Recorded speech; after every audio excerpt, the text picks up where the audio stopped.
The first step to any successful plank and mill project is measuring the square footage. Once you have your square footage, you will know exactly what quantity of planks you need to order. While this may seem like a hassle, we are here to show you how simple it really is.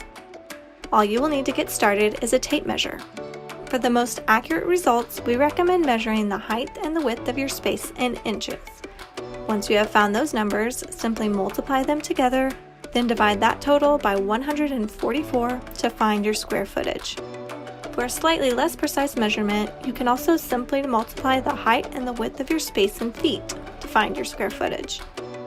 If you have a window or doorway in your space, have no fear. Just find the square footage of the feature, then subtract that number from the total square footage of your space.